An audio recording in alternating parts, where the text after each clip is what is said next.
यहाँ पर उपस्थित सभी लोगों को 75वें गणतंत्र दिवस की हार्दिक शुभकामनाएं। दोस्तों, यह जो गणतंत्र दिवस है हमारे लिए एक शुभ अवसर है, गर्व का अवसर है, क्योंकि हम 26 जनवरी 1950 ईस्वी को पूर्ण रूप से गणतंत्र हुए थे। आज़ाद तो हम 15 अगस्त 1947 को हुए थे, लेकिन हम पूर्ण रूप से गणतंत्र एक संप्रभु राज्य कब बने, वह बने हम 26 जनवरी 1950 ईस्वी को। यह गणतंत्र जो है हमारे जीवन में, हमारे देश के लिए, सभी नागरिकों के लिए, भारत में सभी के लिए बहुत ही गौरव का विषय और महत्वपूर्ण है। इस गणतंत्र को हम केवल इसलिए कि संविधान इस दिन लागू हुआ था, इसलिए गणतंत्र मनाया जा रहा है। यह एक संक्षिप्त बात है कि एक सामान्य सी बात है कि 26 जनवरी को हमारा जो है गणतंत्र दिवस इसलिए मनाया जाता है कि उस दिन संविधान पूर्णतः लागू हुआ था। यह सत्य है, लेकिन इसके लिए केवल इतना भर कि यह 26 जनवरी 1950 को हमारा संविधान पूर्ण रूप से लागू हुआ, इसके लिए है। इसके साथ बहुत सी चीज़ें हैं, बहुत सी बातें हैं जिसको हमें समझना होगा, क्योंकि आप जानते हैं कि हमारा देश लंबे समय तक दूसरे के अधीन रहा। हमारा देश एक उपनिवेश था, ब्रिटेन का उपनिवेश था, कॉलोनी था, और हम क्या थे कि ब्रिटेन के गुलाम थे। एक लंबी यात्रा रही, लंबा संघर्ष रहा। उस संघर्ष के बाद हमको जो है आज़ादी मिली। उसके बाद हम कुछ समय के बाद एक गणतंत्र राष्ट्र के रूप में उदय हुए। तो इन सब चीज़ों को, जैसे हम राष्ट्रीय महत्व की डेटों को अगर याद करते हैं तो हम कहते हैं कि हम आज़ाद हुए 15 अगस्त 1947 को, तो इसलिए हम उस दिन स्वतंत्रता दिवस मनाते हैं। लेकिन फिर हमारा 26 नवंबर का समय आता है तो उस दिन हम संविधान दिवस मनाते हैं। फिर आपका 26 जनवरी का समय है तो आप उसको गणतंत्र दिवस के रूप में, हम सभी मिलकर गणतंत्र दिवस के रूप में मना रहे हैं आज। तो आज वो 75वां अवसर है जबकि हम गणतंत्र के रूप में मना रहे हैं। तो इसमें हम कुछ बारीकियों को, कुछ चीज़ों को जानेंगे कि आखिर गणतंत्र का मतलब क्या होता है और वास्तव में 26 जनवरी को ही गणतंत्र दिवस क्यों मनाया जाता है। तो इसके लिए हमें एक लंबी यात्रा जाननी होगी और हमको 15 अगस्त 1947 से पहले जाना होगा। तो जैसे कि हम बताएं कि जैसे 3 डेट आपको बताया गया कि 15 अगस्त और 26 नवंबर और 26 जनवरी। दोस्तों, 15 अगस्त जो है हम जानते हैं कि 15 अगस्त 1947 को हमारा देश आज़ाद हुआ, इसलिए हम उस दिन स्वतंत्रता दिवस मनाते हैं।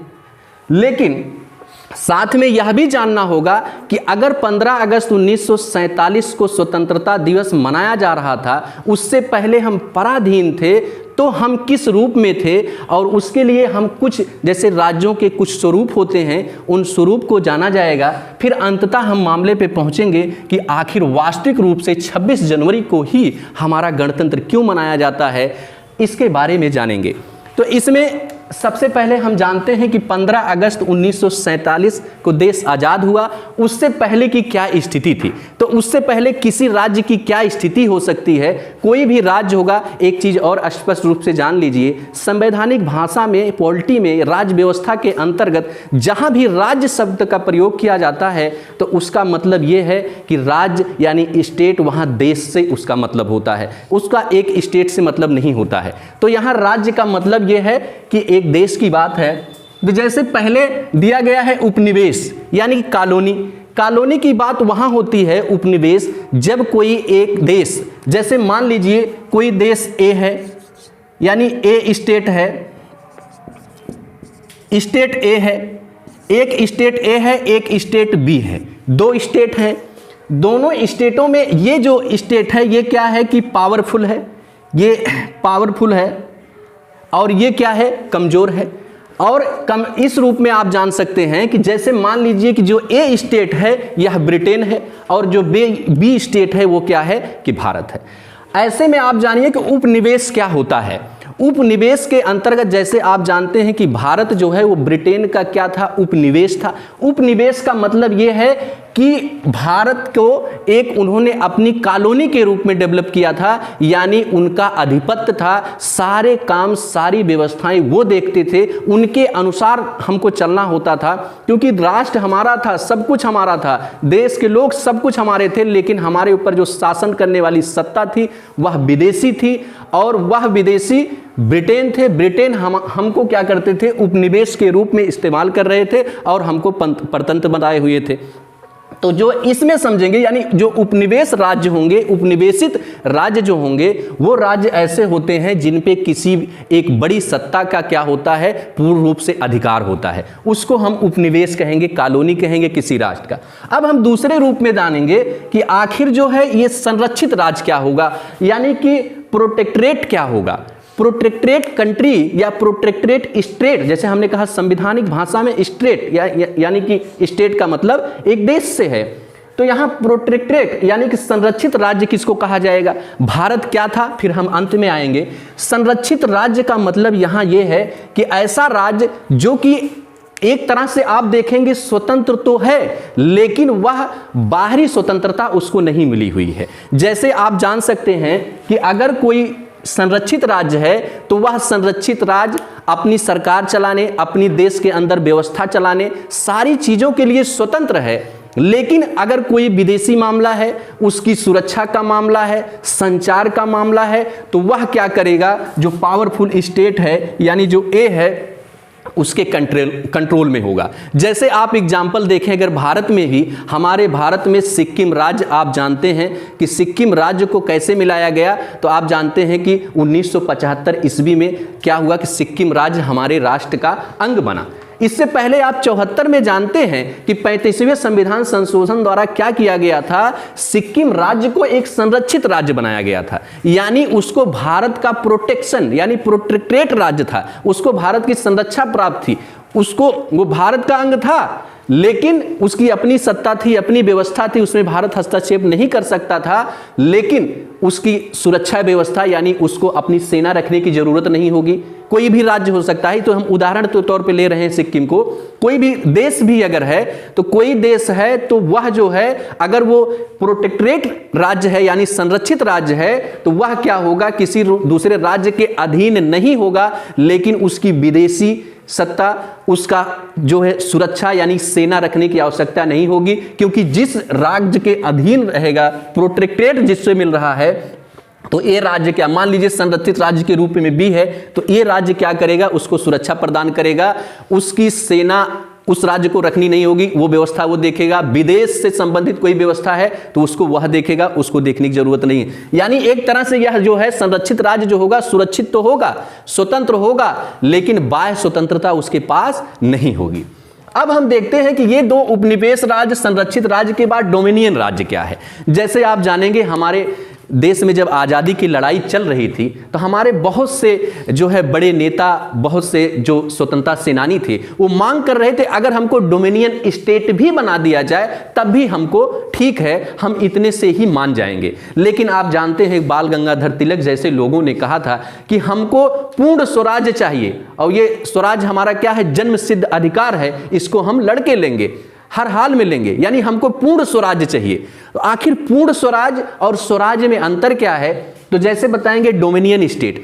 डोमिनियन स्टेट का मतलब यह है कि वह स्टेट जो पूरी तरह से स्वतंत्र होगा, उसकी विदेशी शक्ति भी अपनी होगी, वह अपनी सेना रखेगा, सारी स्वतंत्रताएं होंगी। यानी कि अगर आप बात करें कि ये बी राज्य जो है, अगर ये बी राज्य डोमिनियन राज्य है और ए राज्य जो है क्या है कि इसको डोमिनियन राज्य की पदवी दे रहा है, तो जो ये बी राज्य होगा पूर्ण रूप से स्वतंत्र होगा, अपने में सारी सुविधाएं, सब कुछ यानी सारी शक्तियों का उपयोग करेगा। लेकिन अंतर क्या रह जाएगा, डोमिनियन राज्य का मतलब यह है कि वह राज्य होगा इसके अंतर्गत, यानी इससे डोमिनेट होके यह राज्य बनेगा, यानी कि उसका राष्ट्राध्यक्ष जो होगा ये अपने आप में स्वतंत्र होगा, सारी शक्तियां इसकी स्वतंत्र होंगी, लेकिन उसका राष्ट्राध्यक्ष जो होगा ये स्टेट से बनेगा। यानी जैसे भारत को अगर डोमिनियन स्टेट के रूप में स्वतंत्र किया गया होता तो भारत स्वतंत्र होता, भारत की अपनी सत्ता होती, सब कुछ भारत का होता, सुरक्षा व्यवस्था, विदेश,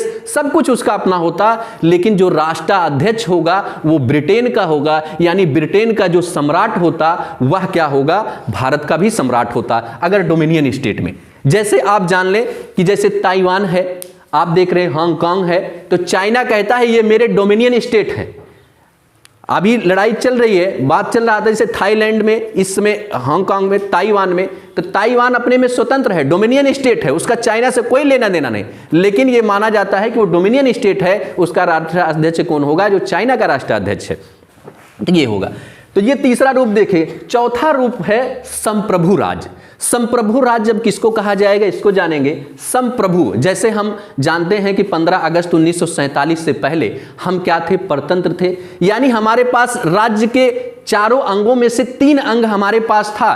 3 अंग कौन कौन से, यानी कि हमारे पास भूमि भी थी, जनसंख्या भी थी, सरकार भी था, लेकिन हमारे पास संप्रभुता नहीं थी, सर्वोच्च शक्ति, सर्वोच्च आदेश नहीं था, और हम क्या थे, ब्रिटेन के गुलाम माने जाते थे। लेकिन जब वही सर्वोच्च शक्ति, संप्रभुता, राज्य का जो महत्वपूर्ण अंग है वो मिल जाता है, तो हम क्या हो जाते हैं कि पूर्ण रूप से स्वतंत्र हो जाते हैं, संप्रभु राज्य बन जाते हैं। यानी संप्रभु राज्य वह राज्य है जो पूर्ण रूप से स्वतंत्र है, उसमें किसी दूसरे राष्ट्र का कोई हस्तक्षेप नहीं है, वो उसका राष्ट्राध्यक्ष भी अपना होगा, सारी व्यवस्थाएं उसकी अपनी होंगी, उसमें और किसी से कोई लेना देना नहीं होगा, सारी सुविधाएं होंगी। तो आप जानते हैं कि यहां तक पहुंचते पहुंचते हम ये इस तक पहुंचे हैं कि हम क्या हैं, इस समय वर्तमान में हम एक संप्रभु राज्य हैं, यानी हमारा राज्य यानी देश भारत एक संप्रभु स्टेट है, राज्य है, और हम 15 अगस्त 1947 ईस्वी को ये संप्रभुता हमको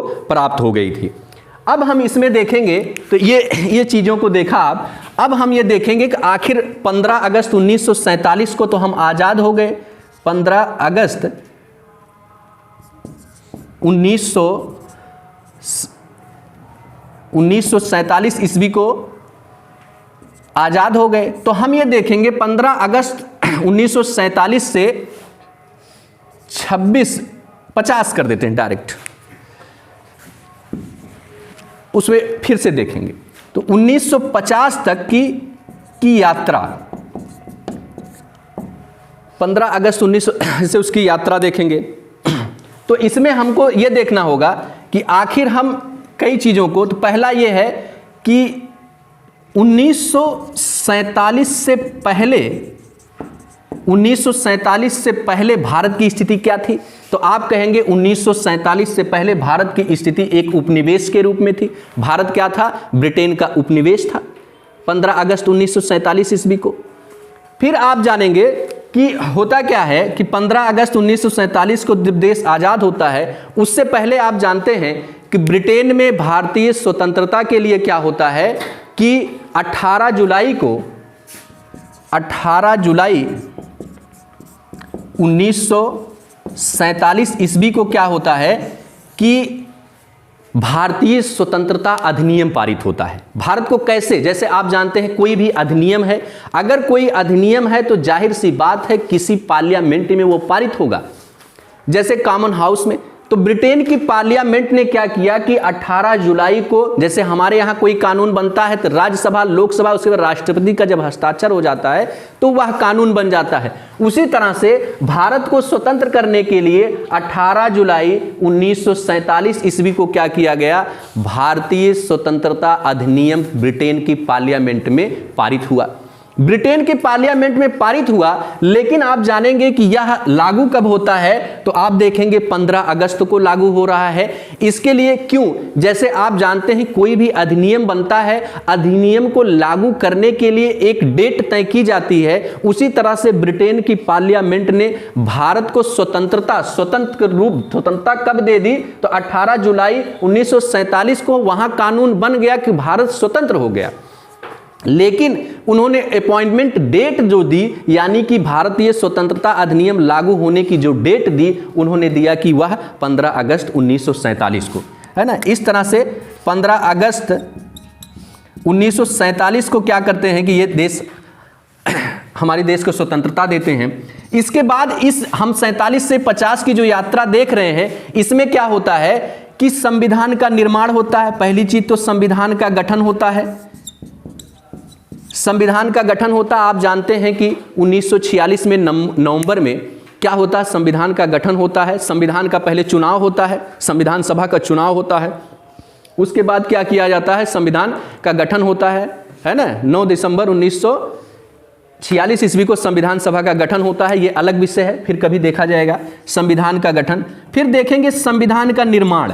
तो हमारे संविधान का निर्माण जो है ये कब होता है, तो संविधान के निर्माण की एक प्रक्रिया है, लंबी प्रक्रिया। आप जानेंगे कि 1947 से लेकर, यानी कि मूल रूप से संविधान सभा जो काम करना शुरू की थी, तो 47 से 50 तक, ठीक है। तो 26 नवंबर 1900 ये संविधान जो बनना शुरू हुआ, तो संविधान बनना शुरू हुआ, तो यह संविधान जो है 26 नवंबर 1949 ईस्वी को ये क्या हुआ कि हमारा संविधान पूर्ण रूप से बनकर तैयार हो गया। हमारा संविधान 26 नवंबर 1949 ईस्वी को क्या हुआ, पूर्ण रूप से तैयार हो गया। इससे पहले आपने जाना कि भारतीय स्वतंत्रता अधिनियम जो है, उससे पहले एक सरकार चल रही थी, है ना। जैसे भारतीय स्वतंत्रता अधिनियम 1947, तो भारतीय स्वतंत्रता अधिनियम जो 1947 पारित हुआ, तो उससे पारित होने से क्या लाभ हुआ, तो आप जानेंगे कि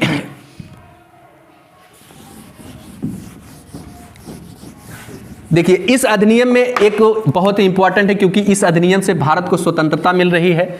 तो इस अधिनियम ने कहा क्या, इस अधिनियम में सबसे पहले जैसे कुछ बातें कही रही होंगी ना, जैसे बहुत कम ये जानने को मिलता है कि भारतीय, सिंपल सा इतना जान लेते हैं कि भारतीय स्वतंत्रता अधिनियम के अंतर्गत हमको स्वतंत्रता मिल गई। लेकिन इसमें कहा क्या क्या गया था, भारत के लिए कुछ आदेश दिया गया होगा, कुछ उसके लिए कुछ विशेषताएं जो की गई थी, तो वो सारी चीजें रही होंगी। तो भारतीय स्वतंत्रता अधिनियम जो है, इसके अंतर्गत आप जानेंगे पहला काम था जो भी ब्रिटिश रूल है, वह ब्रिटिश रूल क्या होगा, ब्रिटिश रूल जो भी हो गया वो क्या हो गया, खत्म हो गया, यानी ब्रिटिश का नियम अब नहीं चलेगा। दूसरी चीज इसी अधिनियम के अंतर्गत कहा गया कि जो भारत का वायसराय है, वायसराय का पद क्या किया जाता है, समाप्त कर दिया जाता है। होता क्या है, रूल खत्म हो गया तो नियम जान रहे हैं। भारत का वायसराय, जैसे आप जानते हैं भारत का जो वायसराय है और भारत का गवर्नर जनरल है, दोनों एक ही व्यक्ति होते हैं। भारत का वायसराय का मतलब जो कि ब्रिटेन के सम्राट का क्या होगा, प्रतिनिधि होगा, वह भारत का वायसराय होगा, और उसे ही भारत की सारी व्यवस्थाओं को देखना है, इसलिए वह भारत का गवर्नर जनरल भी होगा। तो वायसराय का पद तो समाप्त हो गया, प्रतिनिधि के रूप में कार्य नहीं करेगा, लेकिन जो गवर्नर जनरल बनेगा, गवर्नर जनरल के रूप में वह क्या करेगा, कार्य करेगा। क्यों करेगा गवर्नर जनरल के रूप में, जब वायसराय के रूप में खत्म कर दिया गया? तो आप जानते हैं कि व्यवस्थाओं का ट्रांसफर हो रहा है। ब्रिटेन पूरी सत्ता का उपयोग कर रही थी, अब वही सत्ता क्या हो रही, भारतीयों को सौंपा जा रहा है। तो सत्ता के ट्रांसफर में एकाएक कोई व्यवस्था समाप्त कर दी जाए और दूसरी व्यवस्था हो, तो ऐसे में क्या होगा कि गड़बड़ी हो जाएगी, समस्या आ जाएगी। इसीलिए गवर्नर जनरल के पद को रखा गया और यह कहा जाए कि जब तक इसका ट्रांसफरेबल यानी सारी व्यवस्थाएं सेट ना हो जाएं, भारत का संविधान एक कानून न बन जाए, तब तक ये पद रहेगा। फिर आगे लेकिन एक चीज, एक विशेषता इसमें यह कर दी गई कि भारत का गवर्नर जनरल जो होगा, पहले क्या होता था कि उसको ब्रिटेन के सम्राट द्वारा नियुक्ति होती थी। इसमें यह कह दिया गया कि ये जो गवर्नर जनरल होगा, ये भारत की असेंबली या भारत के जो भी सभा होगी, संविधान सभा या उस समय जब असेंबली बन जाएगी, तो उससे निर्धारित होगा, और नियुक्ति तो वही करेंगे लेकिन वो अपने मन से नहीं कर सकते हैं। दूसरी चीजें यह कहा गया कि अगर नई सत्ता बन रही है तो नई सत्ता चलेगी कैसे, उसको चलाने के लिए कोई कानून चाहिए। कानून बनने में, अभी आप जाने संविधान बनने में प्रक्रिया है, चल रहा है, लंबे समय तक प्रक्रिया चली। तो ऐसे में यह कहा गया कि भारत शासन अधिनियम 1935 भारत शासन अधिनियम 1935 को क्या किया गया कि इसी अधिनियम के तहत भारत की सत्ता यानी कि भारत में शासन चलेगा। आप जान लें कि भारत शासन अधिनियम का बहुत महत्वपूर्ण योगदान है 1935 का, क्योंकि हमारे संविधान में 60% चीजों को क्या किया गया, सीधे तौर पे भारत शासन अधिनियम 1935 से ले लिया गया। 200 से अधिक अनुच्छेद, जैसे आप जानते हैं हमारे संविधान में 395 अनुच्छेद हैं, उन 395 अनुच्छेदों में से 200 से अधिक अनुच्छेद क्या किए गए हैं, सीधे तौर पे भारत शासन अधिनियम 1935 से ले लिए गए हैं। अब उसके बाद फिर हमारा जो संविधान बन गया, यानी कि इसी में क्या कहा गया है कि संविधान की सर्वोच्चता होगी, यानी कि संविधान क्या होगा, सर्वोच्च होगा और भारत का संविधान जो कहेगा उसी के अनुसार मामला चलेगा। तो इस तरह से जो है आप देखेंगे कि फिर हमारा संविधान जो है, संविधान हमारा 26 नवंबर 1949 ईस्वी को इसका निर्माण जो है, यानी कि संविधान का निर्माण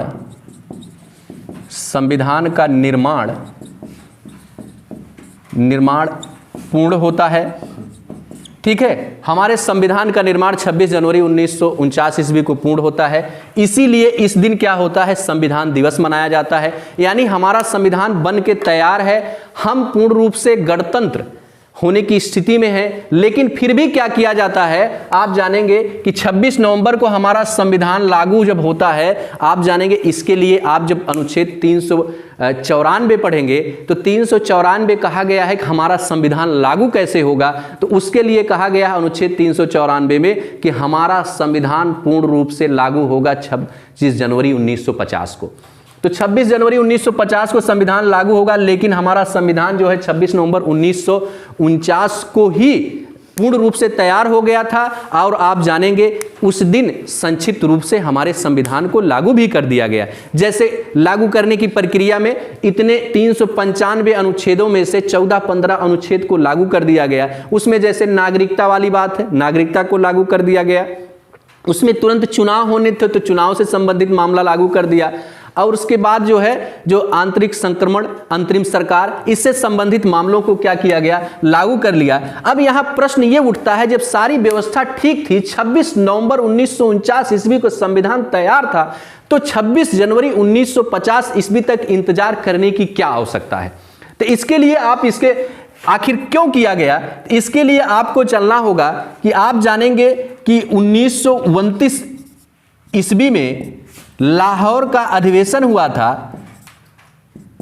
लाहौर का अधिवेशन हुआ था। इस अधिवेशन की अध्यक्षता जो है नेहरू जी ने की थी, और इसी अधिवेशन में यह निर्णय लिया गया था कि भारत को स्वतंत्रता यानी स्वतंत्रता दिवस मनाया जाएगा। वो कब मनाया जाएगा, 26 जनवरी को।